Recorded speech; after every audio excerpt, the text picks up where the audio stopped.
Pada Saniscara Kliwon Wuku Warige, umat Hindu merayakan rerainan yang disebut Tumpek Warige. Hari ini merupakan peringatan turunnya kekuatan manifestasi Sang Hyang Widi dalam swabawunya sebagai Sang Hyang Sangkara untuk menganugerahkan kemakmuran dan kesuburan. Sang Hyang Sangkara adalah dewa tumbuhan yang berada di Buana Agung maupun Buana Alit. Banyak sebutan untuk hari suci Tumpek Warige, mulai dari Tumpek Bubuh, Tumpek Pengatak atau Pengarah, dan Tumpek Uduh, tetapi pada dasarnya memiliki tujuan yang sama. Sebagai bentuk penghormatan untuk alam, pada hari yang jatuh setiap Saniscara Kliwon Wuku Warige, tepatnya 25 hari sebelum Hari Raya Galungan, umat Hindu membuat bubur sebagai salah satu sarana persembahan.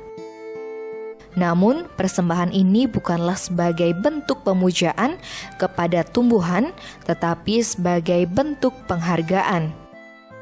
Ada 4 bubur yang mesti dibuat dalam perayaan ini, yakni bubuh putih merupakan simbol umbi-umbian, bubuh abang merupakan simbol rerumputan, padi dan jagung, kemudian bubuh hijau merupakan simbol pepohonan yang berbuah dan dipetik, serta bubuh kuning merupakan pepohonan yang berbuah melalui proses batangan.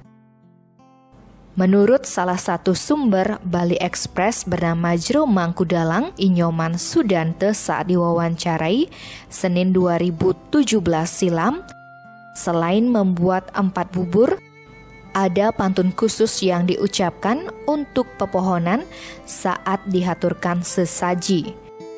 Pantun yang diucapkan sambil mengelus batang pohon itu berbunyi, "Dadong-dadong, ipeka anak kije.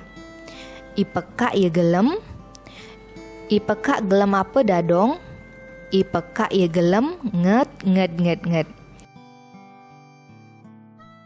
Di dalam pantun tersebut terdapat kata nget dalam bahasa Bali yang artinya berbuah lebat. Jadi, kata Jero Mangku Sudante, pantun tersebut memiliki harapan agar tumbuhan berbuah lebat karena akan digunakan untuk hari suci Galungan. Sebagai bentuk penghargaan dan penghormatan terhadap tumbuhan, pada hari Tumpek Warige umat Hindu pantang untuk menebang atau memetik buah. Jika hal itu dilakukan, diyakini tumbuhan tersebut tidak berbuah. Ada yang layu sebelum kembang, ada yang rontok sebelum sempat matang.